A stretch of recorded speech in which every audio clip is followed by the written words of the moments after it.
तो फिर वो लोग स्टे करके रखे रहेंगे, उससे प्रोजेक्ट का लाइफ है वो लंबा रहेगा, आगे चलेगा। अच्छा, प्रीमियम का मतलब दिया हुआ, प्रीमियम का बात आगे कर चुका है ना, ये प्रीमियम का मतलब बता चुका है, लेकिन प्रीमियम का बात अभी बताया हुआ है। तो अगर एलजीएनएस की बाजार कीमत, उसके सपोर्ट वैल्यू आरएफवी, ठीक है, risk free value, RFV risk free value, ये इंपॉर्टेंट चीज है, ये इंपॉर्टेंट चीज है, आरएफवी इंपॉर्टेंट चीज है, इसको बोलते हैं रिस्क फ्री वैल्यू से ऊपर है, तो इसका मतलब है कि मार्केट को ओरिजिन की सिस्टम पर भरोसा है। यह विश्वास सिस्टम की अंदरूनी ताकत और दीर्घकालिक योजना को दिखाता है। आरएफपी क्या होता है वो बताता हूँ आगे, अगर कुछ दिखता है तो। ये सभी तंत्र मिलकर ऐसे आर्थिक चक्र बनाते हैं। How this mechanism create an economic flywheel. Flywheel white paper में और ओरिजिन एलजीएनएस के भविष्य में, ओरिजिन एलजीएनएस के फ्यूचर में, ओरिजिन एलजीएनएस के जो स्टेबिलिटी है, अस्तित्व में रखने के लिए, अच्छे से चलाने के लिए, ये इतना इंपॉर्टेंट है जितना आप समझिए आपके शरीर को चलाने के लिए ब्लड की जरूरत है, इतना इंपॉर्टेंट है ये फ्लाईव्हील। अब ये वर्क कैसे करता है इसको बताने से पहले मैं बताता हूँ रिस्क फ्री वैल्यू क्या होता है। अच्छा, आप जब भी एलजीएनएस परचेज करते हैं तो आपके पास दो ऑप्शन होता है, वो मैं पर्सन टू पर्सन की बात नहीं कर रहा, पर्सन टू पर्सन को मैं परचेज करना मानता ही नहीं हूँ, आप भी ना माने तो ज्यादा बेहतर होगा। वो उस वॉलेट से उठ के इस वॉलेट में आया या इस वॉलेट से उठ के उस वॉलेट में गया, बस यही होता रहता है, यही चक्र चलता रहता है। तो person to person buy sell की खरीदी में कैटेगरी में नहीं आता है। आपको एलजीएनएस अगर बाय करना है तो एलजीएनएस बाय करने के लिए आपके पास या तो डॉलर होगा या तो फिर डाई होगा, दोनों में से एक चीज ही होंगी, या फिर कोई और टोकन होगा, या मान लो बीटीसी, सोलाना, कुछ भी एक्सवाइजेड टोकन हो सकता है जिसमें मार्केट में कुछ ना कुछ वैल्यू होगा। या तो आप उससे डायरेक्ट स्वैप करें, तो डायरेक्ट स्वैप भी करेंगे तो वो एक्सचेंज के माध्यम से आएगा आपके पास। अल्टीमेटली आप समझिए कि आपको एलजीएनएस खरीदना है तो आपको डाई उसकी लिक्विडिटी पूल में डालनी होगी और उसके बदले में आपको उतना एलजीएनएस को निकालना पड़ेगा। यानी कि आपको कुछ अगर अलमारी से पैसा, लाइब्रेरी में अगर आप जाते हैं, एग्जाम्पल के तौर पे library is best option, best example. जब आप एक या चार किताबें लाइब्रेरी से इशू करा दिए रहते हैं और उसका डेट रहता है 10 या 15 दिन का, जब आपको नया किताब लेना होगा उस डेट के दरमियान, तो आपको वो पुरानी किताबें वापस करनी होंगी। जब आप उस पुरानी किताबों को वापस करेंगे और रजिस्टर से अपना नाम हटवाएंगे, तब फिर जाके आपको नया बुक और नए जो भी आपको लेना चाहें लाइब्रेरी से, तब वो इशू होगा। यानी कि एक टाइम पे आपके पास एक ही चीज हो सकता है, या फिर वो डाई हो सकता है या फिर वो एलजीएनएस हो सकता है, ठीक है। तो आगे पता चलेगा आरएफपी वैल्यू कितना है, और ये भी आगे लिखा हुआ है व्हाइट पेपर में, मैं कहीं पढ़ा, उसमें लिखा हुआ है कि एक एलजीएनएस एक यूएसडी डॉलर के साथ पैक्ड है, डाई के साथ पैक्ड है, यानी डॉलर के साथ पैक्ड है। जब कभी भी मार्केट की स्थिति इतनी बुरी हो जाएगी कि $1 मार्केट में रेट हो जाता है, तो ये एग्जैक्टली फिगर है 1.8 अराउंड है, 1.33 ऐसा कुछ, मैं एक ही बोल रहा हूँ समझाने के लिए। तो जब भी मार्केट की ऐसी बुरी स्थिति हो जाएगी कि आपकी कॉइन की, आपकी टोकन का, एलजीएनएस का प्राइस वो $1 के करीब जब आ जाता है, तो वो अपने आप बर्निंग मैकेनिज्म एक्टिवेट हो जाएगा। और बर्निंग मैकेनिज्म एक्टिव हो जाने के बाद जितने भी एलजीएनएस मार्केट में थे वो सारे बर्न हो जाएंगे, और उसके बदले लिक्विडिटी पूल से, ट्रेजरी से, और जो भी आगे मैकेनिज्म मैं सारी बातें बताऊंगा वो आगे निकल के वो आपके एलजीएनएस को स्टेबल रखेंगे और प्रोजेक्ट को स्ट्रॉन्ग बनाएंगे, ताकि लंबा समय तक चल सके, उसके साथ कुछ हादसा ना हो, यानी कि क्रैश ना हो जाए। तो ये इतना क्रिएटर दिमाग लगाया है, तो वो रिस्क फ्री वैल्यू वही हुआ जब एक एलजीएनएस के बदले आप उसके बदले एक डाई जमा करके रखे हुए हैं, और जब एलजीएनएस का वैल्यू कम होगा तो डाई का भी ऑब्वियस सी बात है, जब एक्सचेंज कराएंगे तो उतना का वैल्यू बैक है, एक के बदले एक का हिसाब है। तो जब भी एक से बदले नीचे जाएगा उसका वैल्यू, तो वो अपने आप एक्टिवेट हो जाएगा बर्निंग मैकेनिज्म, और आपके सारे एलजीएनएस जो मार्केट में है जब तक बैलेंस ना हो जाए वो बर्न होके आपके प्रोजेक्ट की जो कॉइन है उसके वैल्यू को मेंटेन करने में हेल्प करेगा। कैसे करेगा आगे चलते हैं। अब जो टॉपिक है जिसके बारे में इतना हाइप बना रहा हूँ, इतना लोगों को बता रहा हूँ, इकोनॉमिक्स फ्लाईव्हील, ये आपके प्रोजेक्ट का जान है। आपकी प्रोजेक्ट का जान है, और ऐसा जान है कि और किसी प्रोजेक्ट में इतना तो समझ में आ ही गया होगा कि ओरिजिन एलजीएनएस जैसा प्रोजेक्ट ना कभी बना है, ना कभी बन पाएगा। इतना समझ के चलिए आप। ये अकेला ऐसा प्रोजेक्ट है, इसके जैसा दोबारा नहीं बन पाएगा। क्यों बोल रहा हूँ भाई मैं भी नहीं विश्वास बिलीव करता था। थोड़ा-सा जब मैं पढ़ना चालू किया, जब थोड़ा-सा रिसर्च चालू करना चालू किया, तब पता चला कि ऐसे-ऐसे टर्म्स भी होते हैं क्या किसी प्रोजेक्ट को बनाने के लिए? ऐसे टर्म्स इतने डिफिकल्ट जो लोगों को समझ में ना आए, मैं समझ नहीं पा रहा हूँ, तो लोग कैसे समझेंगे? लोग को ऊपर से चला जाएगा, वो तो पढ़ना ही छोड़ देंगे, वो तो रिसर्च करना ही बंद कर देंगे। तो ऐसे रिसर्च को हम सिंप्लीफाई करते हैं। इन्फिनिटी सॉल्यूशन के पैनल में मैं बात कर रहा हूँ। मैं ऐसी चीजों को, ऐसे जटिल चीजों को सिंप्लीफाई कर रहा हूँ, ताकि हर व्यक्ति, हर इंसान जो पढ़ा लिखा है, जो कम पढ़ा लिखा है, जो पीएचडी होल्डर है, कोई भी व्यक्ति मेरी बातों को सुने, समझे और सीखे। तो आते हैं, इंपॉर्टेंट टॉपिक है आज का, फ्लाई व्हील का क्या मतलब होता है। फ्लाई व्हील एक ऐसा चक्र होता है जो खुद ब खुद घूमता है और ताकत बढ़ाता है। एक लाइन में खत्म। मतलब क्या है, कैसे वर्क करता है, क्या मैकेनिज्म है इसके पीछे, देखते हैं। ओरिजिन प्रोटोकॉल खुद को संतुलित रखता है और धीरे धीरे मजबूत बनता है, क्योंकि इसके सभी हिस्से आपस में जुड़कर एक दूसरे को सहारा देते हैं। ये लाइन एकदम सिंपल लिखा है, सिंप्लीफाई लिखा हुआ है, ये समझ में आ गया आप लोगों को। अब मैं फ्लाई व्हील के बारे में बताऊं, मैकेनिज्म कैसे वर्क करता है। अगर तो समझ में आया हो तो फिर चैट बॉक्स में बताओ, क्योंकि नहीं समझ में आएगा ना तो मेरे आगे जाने का कोई मतलब नहीं होगा। आगे पार्ट पीछे सा पार्ट। अगर आप लोगों को नहीं समझ में आया तो पूछिए सर, रिपीट कर दूंगा, मैं फिर से बता दूंगा, कोई दिक्कत नहीं है। समझ में आना चाहिए, ये इंपॉर्टेंट टॉपिक है फ्लाई व्हील। अगर नहीं समझ में आया होगा चैट बॉक्स पे बता देंगे, मैं मुझे दोबारा रिपीट करने में कोई दिक्कत नहीं है। ठीक है, लगता है सबको समझ में आ गया है। चलो आगे चलता हूँ, मैं क्या लिखा हुआ है। फ्लाई व्हील कैसे चलता है, सरल क्रम में समझते हैं। चलो समझाओ सरल क्रम में।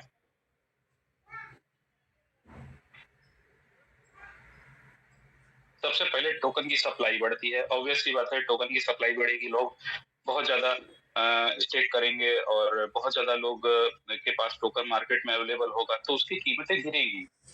ऑब्वियस सी बात है कि आज हर किसी के खेत में उगने लग जाएगा तो उसका प्राइस 2 रुपए, 4 रुपए, 5 रुपए हो जाएगा। कोई भी चीज ज्यादा उसकी मेंटेन होगी, उसकी क्या बोलेंगे, फार्मिंग होगा या फिर उसकी हार्वेस्टिंग होगी, तो उसका प्राइस गिरेगा। मार्केट का नियम है, बाजार का है। फिर उसका प्रीमियम, जो बाजार का मूल्य है, वो भी कम होता है। मतलब अरे आपका जीएनएस कितने वैल्यू का है सर, $6 का है। अरे तो कम हो गया है ना सर आपका। और डॉलर और क्या दूसरा टोकन मार्केट में, तो सर उसका तो रेट उतना का उतना ही है या थोड़ा कम है, एलजीएनएस के मुकाबले कभी गिरा है। तो जो मार्केट का जो वैल्यू है एलजीएनएस का, जो लोग सोचते हैं, जो समझते हैं, जो सीखते हैं, जानते हैं इसके बारे में, वो कम होगा। प्राइस कम हो जाने से उसका बढ़ जाता है कि सर अरे यार आपने तो इतने में लिया था, अभी उसका दाम इतना हो गया है। तो जो इमेज है, जो रेपुटेशन है, वो कम होता है, कमजोर होता है।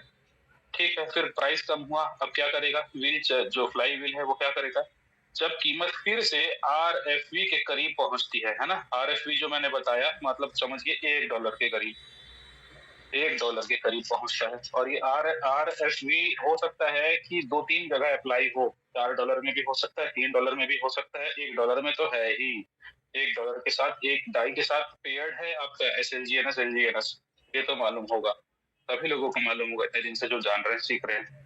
तो जब कीमत फिर से आरएफपी के करीब पहुंचती है तो फिर मांग बढ़ता है। कैसे मांग बढ़ जाता है, आरएफपी के पास जब पहुंच जाता है, प्राइस एकदम डाउन हो जाता है, तो मांग कैसे बढ़ जाता है, तो जो बॉन्ड होता है, बॉन्ड लोग खरीदने लगते हैं।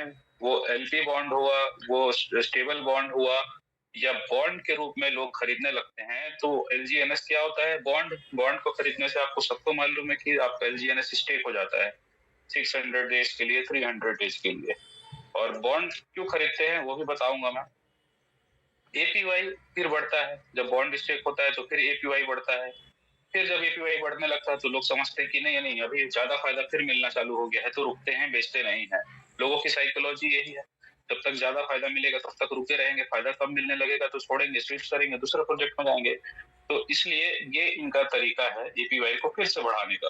फिर से सबसे ज्यादा लोग स्टेक करेंगे, फिर मांग बढ़ेगी, फिर मांग बढ़ेगी तो फिर प्राइस गिरेगा, और फिर से जब प्राइस गिरेगा तो ये जो सर्कल है, 1 2 3 4 5 6 7 8, ये जो 8 चरण का साइकिल है, ये बार बार गोल गोल घूमता रहेगा, निरंतर घूमता रहेगा, कभी बंद नहीं होगा।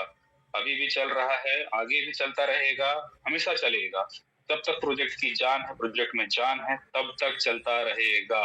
ये तो मान के चलिए। और ये सर्कल जिस दिन चलना बंद हो जाएगा, इन 8 में से एक भी कड़ी अगर टूटी, ठीक है, एक भी अगर जो मैकेनिज्म लगा हुआ है, जो स्मार्ट कॉन्ट्रैक्ट डिप्लॉय होता है, वो फेल हुआ, सही से डिप्लॉय नहीं हो पाया, या सही से जो उनका फॉर्मूला था वो सेट नहीं बैठा, तो एक भी कड़ी अगर टूटती है तो प्रोजेक्ट धीरे धीरे करके आपका खत्म हो जाएगा।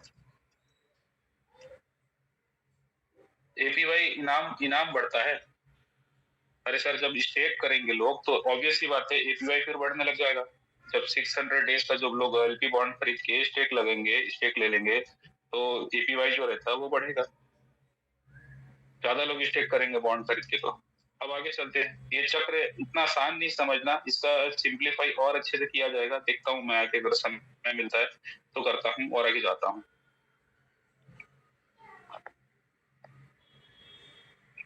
ओरिजिन का मूल प्रश्न क्या है? डेफी में असली वैल्यू कहाँ से आती है? बहुत इंपॉर्टेंट क्वेश्चन है। सरल जवाब, आंतरिक तालमेल से। आंतरिक तालमेल से। जितना कठिन सवाल उतना आसान जवाब। यह सिस्टम बाजार से कैसे अलग है? यह लोगों की भागीदारी और आपसी विश्वास से चलता है। इससे फायदा किसको है? हर स्टेक होल्डर को, निवेशक को, सिस्टम और पूरी डेफी इंडस्ट्री को है। इतना बढ़िया लाइन है ये, इसका स्क्रीनशॉट ले लीजिए। कहीं अगर कोई डिमोटिवेट होता है ओरिजिन एलजीएनएस को लेके, तो ये लाइन को पढ़ लेगा, और उसके बाद जब वो पढ़ेगा तो वापिस से वो पंप अप हो जाएगा। अच्छा, फिर फ्लाईव्हील आ गया। फ्लाईव्हील क्यों जरूरी है? डिसेंट्रलाइज फाइनेंस में अक्सर हाइप या अफवाहों से बाजार स्टेबलाइज होता है। ओरिजिन इस चक्र के जरिए खुद को स्थिर रखता है, ताकि मुनाफे की चाहत वाले जुआनुमा सोच ना चले, और बल्कि दीर्घकालिक योजना और स्थिरता आए। जुआनामा सोच मतलब क्या होता है? जुआनामा सोच कुछ थोड़ा सा लाइन ना वो है, आसान नहीं है इसको समझ पाना। चैट बॉक्स में बता देंगे, कोई भी एक बंदा किसी को भी पता होगा तो, जिससे सभी को क्लियर हो जाएगा। जुआ जो होता है ना, बेट लगाते हैं, ताश खेलते हैं, वो जुआ है। यहाँ पे उससे सीधा सीधा संबंध है। कोई भी बता देगा। जुआ नामा सोच, गैम्बलिंग। एग्जैक्टली। जब तक मुनाफा मिले, मैं 4 बार कोशिश करूंगा, और जब मुझे मेरा फिक्स यानी कि 1 लाख रुपए अगर मैं लगाया हूँ, और मैं दूसरा या तीसरे प्रयास से 4 लाख का 5 लाख बना लूंगा, तो मैं मार्केट को छोड़ दूंगा। मुझे पहले से पता है, मेरी सोच पहले से ही वैसी है। जब मुझे फायदा दिखेगा मैं छोड़ दूंगा, फिर जब रेट कम होगा, जब फिर मुझे मौका मिलेगा, तो फिर मैं लगाऊंगा, और फिर मैं मार्केट को छोड़ दूंगा। यहाँ पे केवल और केवल क्षणिक भर के लिए बस फायदा लेना है और फायदा लेके निकल जाना है। तो ये ऐसा करने वाले जो होते हैं, वो यहाँ उनका जो स्ट्रेटेजी है, जो उनका दिमाग है, जो व्हील चक्र जो इसमें चलता है फ्लाई व्हील के हिसाब से, उसमें ये लोग ना फंसे। ये जुआ नामा सोच वाले अच्छे अच्छे प्रोजेक्ट को उभारते हैं, अच्छे अच्छे प्रोजेक्ट को डुबाते हैं। ये ऐसे ऐसे बड़े बड़े वेल्स होते हैं ना, जो आपके प्राइस को रातों रात कहाँ से कहाँ ले जाएंगे। जब देखेंगे लोग प्राइस बढ़ रहा है, तो लोग ज्यादा से ज्यादा अभी नहीं बेचेंगे, और बढ़ेगा और बढ़ेगा और बढ़ेगा, बेचेंगे। जैसे शेयर मार्केट में होता है, ठीक है, पंप एंड डंप, वैसे तरह से करते। तो ये छोटी जो लाइन लिखा है, ये तो एक सिंप्लीफाई तरीके से लिखा है, लेकिन जो वेल्स होते हैं वो इसी तरह का काम करते हैं, प्रॉफिट लेते हैं और बाहर हो जाते हैं मार्केट से। मार्केट को, प्रोजेक्ट को जो प्रभाव पड़ता है, पढ़ने दो, उनसे उनको कोई मतलब नहीं होता है। आगे चलते हैं, क्या है? कौन से 3 हिस्से इसे घुमाते हैं? अच्छा, बहुत ही इंपॉर्टेंट है ये। 3x3, 1x1, और ये जो लिखा हुआ है ना, 3,3 1,1, तो ये प्रिजनर डायलेमा वाले इसमें मैं बताया था, ऊपर जा रहा हूँ। प्रिजनर डायलेमा वाले में बताया था, चोर वाला में। इधर गया, ये है ना। हम्म ये थोड़ा सा बता देता हूँ फिर से, ये बार बार आएगा और इसका कनेक्शन आगे भी मिलेगा। तो उसको, ये प्रिजनर डायलेमा वाला जो थ्योरी लोग लिखे हैं, हालांकि ये थ्योरी ओरिजिन का नहीं है, लेकिन ये लोग इस्तेमाल किए हैं एग्जाम्पल के तौर पे। जो 2 चोरों को पुलिस ने पकड़ा, लेकिन उनके पास सबूत नहीं था, तो पुलिस ने दोनों को अलग अलग बिठाया और कहा, अगर तुम अकेले गवाही दोगे तो तुम्हें छूट जाओगे, लेकिन तुम्हारा साथी 1 साल जेल जाएगा, 12 महीना। 1 साल इक्वल टू 12 महीना। अगर दोनों चुप रहोगे तो 1-1 महीना जेल होगा। अगर दोनों नहीं गवाही देंगे तो दोनों को 8-8 महीने की सजा होगी। ठीक है? अगर गवाही का मतलब ये है कि कुछ मैं देखा था, ये नहीं था सर, कुछ भी एक्स वाई जेड बोलते हैं। तो चलिए कंडीशन देखते हैं, प्रोबेबिलिटी क्या हो रही है इसमें।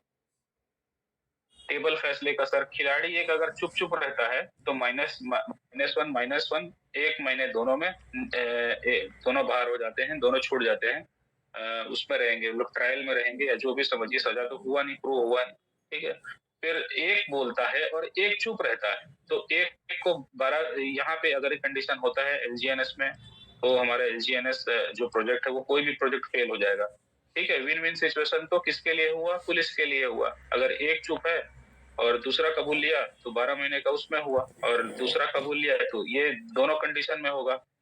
ठीक है? वो कबूल लिया, एक चुप रहा, तो जो बोला वो एक दूसरे पे इल्जाम लगाए, और दोनों कबूल लिए तो पूरी तरह से लॉस। ये जो थ्योरी है, ये जो इसका वो है, इसका स्क्रीनशॉट ले लीजिए। ठीक है? और ये नैश इक्विलिब्रियम के बारे में बताया है, इसका स्क्रीनशॉट ले लीजिए। ये इसका पहले लीजिए, ये क्वेश्चन ये है ना जो कहानी प्रिजनर डायलेमा, इसका बार-बार जिक्र होगा आगे, 3-4 जगह जिक्र है। आगे चलते हैं। मैं बस वो कॉमा में जो लिखा था उसके बारे में बताने जा रहा हूँ।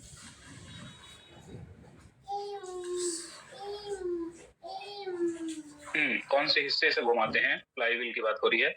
स्टेकिंग 3,3 सबसे ज्यादा आंतरिक लाभ पैदा होता है, यानी कि फुल मतलब स्टेकिंग अगर कर रहा है कोई, लिक्विडिटी एलपी बॉन्ड भी खरीद रहा है कोई, लॉन्ग टर्म स्टेक भी करके रखा है, तो सबसे ज्यादा फायदा जो इसका इंटरनल कोऑर्डिनेशन है वो स्ट्रांग होगा और प्रोजेक्ट लंबा समय तक जाएगा। और लोग बॉन्ड खरीद रहे हैं तो बॉन्ड 1 बाय 1 थोड़ा सा फायदा होगा, जो खरीदेगा उसको ज्यादा फायदा होगा, प्रोजेक्ट की उतनी ज्यादा लाइफ उसको ज्यादा बूस्ट नहीं मिलेगा। क्यों नहीं मिलेगा? क्योंकि बॉन्ड जब अभी आप खरीदेंगे तो आपको एक भारी भरकम डिस्काउंट मिलता है, भारी भरकम छूट मिलता है। ठीक है? एलपी बॉन्ड खरीदा कब जाता है? जब प्रोजेक्ट को लगता है कि सपोर्ट करना है, प्रोजेक्ट की हेल्प करनी है, जितने भी बड़े लीडर हैं सभी ने बॉन्ड खरीदा हुआ है। आप भी अगर एलजीएनएस से पैसा कमा चुके हैं, सारे एसेट्स सारे लायबिलिटीज आपने फ्री कर लिए हैं, आप अगर प्लस में हैं तो फिर आप भी एक बॉन्ड खरीदिए। ठीक है? ट्रेजरी को सपोर्ट हर टोकन के पीछे असली वैल्यू रखता है, जैसे 1 यूएसडीटी के बराबर। एक बताया था ना, 1 यूएसडीटी 1 एलजीएनएस के बराबर है।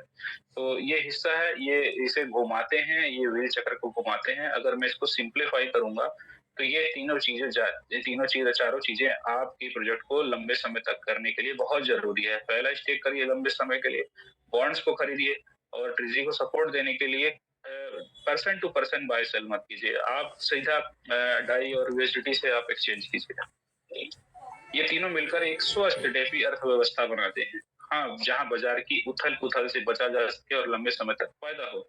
बाजार से उथल-पुथल से बच पाना तो असंभव ही है, पर जो असर कम किया जा सकता है, कितना ज्यादा आप अपने आप को बचा सकते हैं, आप बचाते हैं, उसका इफेक्ट कम पड़ता है। तो जो सेलिंग प्रेशर जब कभी-कभी ओरिजिन में इतनी ज्यादा हाई रहती है, उसके बाद भी प्रोजेक्ट टिका रहता है, उसकी लिक्विडिटी संभली रहती है, तो ये बताता है प्रोजेक्ट का फंडामेंटल कितना स्ट्रॉन्ग है। आगे चलते हैं। ओरिजिन प्रोटोकॉल सेप्टेप 7 प्रमुख अनुबंध कॉन्ट्रैक्ट हो सकते हैं। ओरिजिन प्रोटोकॉल के 7 मुख्य स्मार्ट कॉन्ट्रैक्ट्स हैं। अच्छा, क्या-क्या है? ओरिजिन कैसे काम करता है? ओरिजिन सिस्टम 7 अलग-अलग कॉन्ट्रैक्ट के जरिए चलता है। हर कॉन्ट्रैक्ट की खास जिम्मेदारी होती है, मिलकर ये पूरा सिस्टम बनाते हैं। 7 कॉन्ट्रैक्ट से मिलकर ये सिस्टम बनता है। क्या-क्या है? देखते हैं। कॉन्ट्रैक्ट का नाम ट्रेजरी कॉन्ट्रैक्ट, एक डिजिटल तिजोरी जहां सारी फंडिंग जमा होती है, ये सब तो पता होगा। सेल्स कॉन्ट्रैक्ट, एलजीएनएस टोकन को बाजार भाव के हिसाब से बेचने खरीदने का सिस्टम। बॉन्ड कॉन्ट्रैक्ट, बॉन्ड के जरिए फंड इकट्ठा करना और उसे बदले में एलजीएनएस देना। स्टेकिंग कॉन्ट्रैक्ट, दोनों से टोकन लॉक करना और उन्हें ब्याज के साथ रिटर्न करना। और ट्रेडिंग टर्बाइन मैकेनिज्म, रिवॉर्ड देने से पहले एक सुरक्षा तंत्र लागू करना। ठीक है? और ये है फोमो पोर्ट को प्राइस को लेन देन करने वालों के लिए लकी ड्रॉ का इनाम दिया, लकी हैश पता होगा आप लोगों को। ये अलग ही टॉपिक है, ये अलग ही दुनिया है, इसके बारे में मैं अभी ना छेड़ूं इसको तो बेहतर होगा।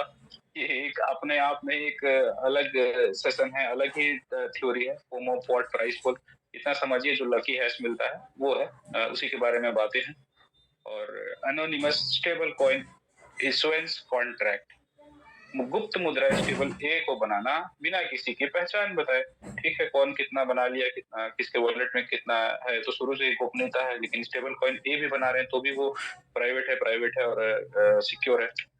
चलिए, ये 7 चीज है, इस 7 चीज का भी आप स्क्रीनशॉट ले सकते हैं। जरूरी बात है, ये जरूरी चीज है कि कौन कौन से कॉन्ट्रैक्ट जो स्तंभ है, कौन कौन से स्मार्ट कॉन्ट्रैक्ट हैं, साथ वो कौन से स्मार्ट कॉन्ट्रैक्ट हैं जो ओरिजिन प्रोजेक्ट को रन कर रहे हैं, उनको चलाने में मदद कर रहे हैं। एक एक को थोड़ा आसान भाषा में समझते हैं। चलिए, सबके बारे में बता रहा, कितनी अच्छी बात है। जब कोई बॉन्ड खरीदता है तो पैसा ट्रेजरी में जाता है, ट्रेजरी की मदद से नए एलजीएनएस टोकन बनाए जाते हैं। ठीक है, समझ गए। अगर एलजीएनएस की कीमत 1 यूएसडी से ज्यादा हो, नया एलजीएनएस बेचा जाता है। अगर कीमत नीचे जाए तो सिस्टम खुद खरीद कर सपोर्ट करता है। ये मतलब समझिए सेल्स कॉन्ट्रैक्ट कितना वो है, तगड़ा बनाया गया है। जब $1 से भी कम अगर दाम हो जाएगा तो सिस्टम खुद ब खुद खरीदेगा एलजीएनएस को, मार्केट में डिमांड बढ़ाने के लिए। बॉन्ड कॉन्ट्रैक्ट, लोग यूएसडीटी या एलपी टोकन देकर बॉन्ड खरीदते हैं, बदले में 5 दिन उन्हें डिस्काउंट पर एलजीएनएस मिलता है। ठीक है, ये हर समय हर जगह एपीवाई और इसका जो मैकेनिज्म है वो अलग होता है, बदलता रहता है। कभी डिस्काउंट ज्यादा मिलता है, कभी कम मिलता है, वो सिचुएशन और प्राइस के हिसाब से रहती है। लेकिन इसके बारे में बताया है स्टेकिंग कॉन्ट्रैक्ट, जो लोग एलजीएनएस टोकन स्टेक करते हैं उन्हें हर 8 घंटे में ब्याज मिलता है। ये ब्याज अपने आप जुड़ता रहता है, कंपाउंडिंग होता रहता है। ये आपके प्रोजेक्ट की जान है। ये ऐसा चीज ऑटो कंपाउंडिंग और कहीं नहीं है। इसको 8वां अजूबा कहा गया है। पूरे विश्व में 7 अजूबे हैं और 8वां अजूबा अगर किसी को कहा गया है तो वो है 8वां कंपाउंडिंग, ऑटो कंपाउंडिंग हम लोग बोलते हैं। कंपाउंडिंग जो है वो 8वां अजूबा है। ट्रेडिंग टरबाइन, इनाम रिवॉर्ड टोकन भी तभी मिलता है जब आप उनके उतने ही एलजीएनएस खरीद कर 24 घंटे लॉक करते हैं। यानी इनाम तब भी मिलता है जब आप सिस्टम पे भरोसा दिखाते हैं। सही बात है, वो वार्म अप के लिए लॉक जो हो जाता है वो हर बार टोकन बेचने पर 5% फोमो पॉड है। हर बार टोकन बेचने पर 5% फीस लगता है। उसमें से 2% एक लकी ड्रॉ में जाता है। लेन देन करने वाले को इनाम जीत सकते हैं। लकी है सर, वो अलग बात, किसी दिन बात करेंगे उसके बारे में। एनोनिमस स्टेबल कॉइन कॉन्ट्रैक्ट, एलजीएनएस को स्टेबल कॉइन ई में बदला जाता है। यह 1/1 ट्रेजरी से जुड़ा होता है। अगर आप इसकी पहचान गुप्त रखना चाहते हैं तो चलिए, मैं समझता हूँ ये स्लाइड को पूरा करते हैं। उसके बाद जो टॉपिक है आज का उस पे जाएंगे। सेकंड जो फेज है आज की मीटिंग का उसमें जाएंगे। पूरे सिस्टम का सारांश, ज्यादा एक ही दिन में अगर मैं ज्यादा कोशिश करूंगा, मुझे कवर नहीं करना है, मुझे कंप्लीट नहीं करना है, मुझे समझाना है लोगों को, लोगों क्लियर हो सके, जो डाउट्स हैं वो समझ सके। आप जिस प्रोजेक्ट में काम कर रहे हैं उसका व्हाइट पेपर कहता क्या है आखिर। पूरे सिस्टम का सारांश डायग्राम के रूप में, बॉन्ड खरीदा, उसके बदले में पैसा ट्रेजरी में गया और नया एलजीएनएस मिंट होके मिला। ठीक, एलजीएनएस को स्टेक किया, उसके बदले में रिवॉर्ड मिला। स्टेबल कॉइन ए को मिंट किया, एलजीएनएस जलाया गया। मतलब ये भी स्क्रीनशॉट ले लीजिए कि कैसे वर्क करता है, इसका मैकेनिज्म आपको आसानी से पता चल जाएगा। ये जो मैं बोल रहा हूँ अभी, ये जो दिख रहा है ना पूरे सिस्टम का सारांश डायग्राम, इसको आप स्क्रीनशॉट ले लीजिए। हर एक चीज पूरे डिटेल में है, हर एक चीज का पूरा बढ़िया सा ब्रीफ किया गया है। इसका स्क्रीनशॉट ले लीजिए। 3, 2, 1, आगे चलते हैं। हर लेन देन होमो पोर्ट में हिस्सा होता है, हर लेन देन का। रिवॉर्ड पाना, पहले एक के बदले एक एलजीएनएस खरीद कर लॉक करूं, ये बोल रहा है अगर रिवॉर्ड पाना है तो। ठीक है, तो दोस्तों आज मैं सोच रहा हूँ यहीं तक बताऊं। हाँ ठीक है, स्लाइड जो 8 है, स्लाइड 8 है। स्लाइड 8 का ओरिजिन रन टाइम डायग्राम है। इसके बारे में कल बात करेंगे, अगले सेशन में बात करेंगे। एक दिन में फ्लाईव्हील अपन समझे, होमोपॉट और ये सब जो 7 जो स्मार्ट कॉन्ट्रैक्ट हैं इसके बारे में जाने क्या है क्या नहीं। और मुझे लगता है कि आज के लिए इतना टॉपिक सही है। और कल अपन बात करेंगे इसके बाद में। और इससे रिलेटेड अगर आपको कोई सवाल है तो पूछिए, नहीं तो मैं जो सेशन का सेकंड पार्ट है, जो सेशन का मैं बताया यूट्यूब के माध्यम से एलजीएनएस से ज्ञान प्राप्त करते हैं, कैसे इसको सही गलत पता करेंगे, क्या है क्या नहीं है। क्योंकि 90% लोग ऐसे हैं आपके डाउनलाइन में जो आपको डेली नया नया वीडियो भेजते होंगे, लिंक भेजते होंगे, सर इसका वीडियो को देखिए और बताइए कि ये एलजीएनएस के बारे में जो बोल रहा है वो सही है। आए दिन मैं सुनता रहता हूँ और समझता रहता हूँ।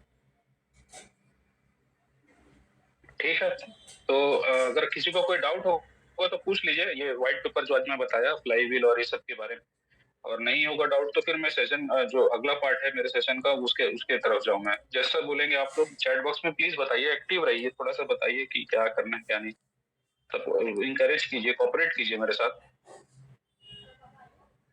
इतने सारे लोग हैं। प्रवीण पाटिल जी, ओके आगे जाऊं? प्रोसीड, आगे जाना है, ओके। एसके सिंह जी, और किसी का भी जवाब आएगा तब ना अच्छा लगेगा। लोग क्यों नहीं एक्टिव हैं? एलजीएनएस के कंटेक्स्ट में फ्लाई व्हील क्यों इंपॉर्टेंट है सर, प्लीज एक्सप्लेन। अभी तो बताया मेरे भाई, अभी यूट्यूब में जाएगा वीडियो तो देख लीजिएगा, वो आसान नहीं है एक बार में बता पाना।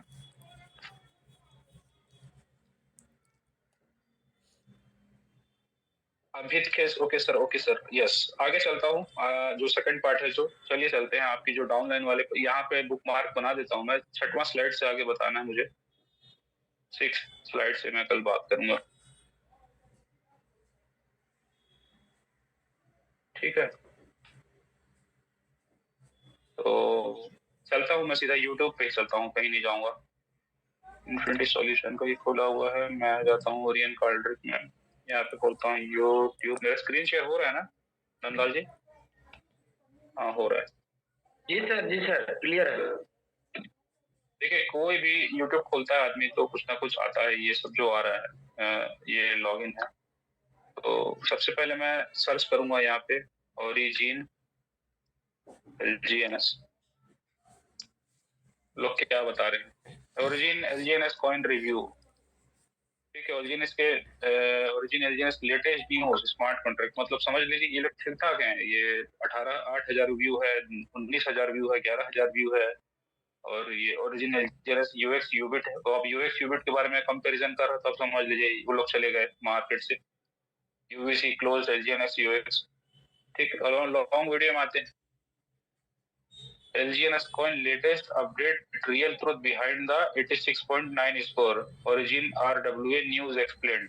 ये न्यूज बताते हैं जो, अभी देख लेते हैं इनका वीडियो क्या चल रहा है।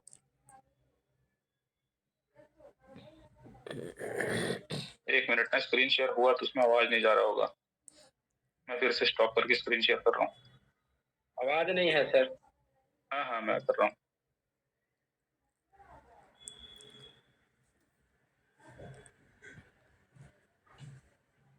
सिस्टम, सिक्योरिटी और ट्रस्ट का सबसे बड़ा सबूत है।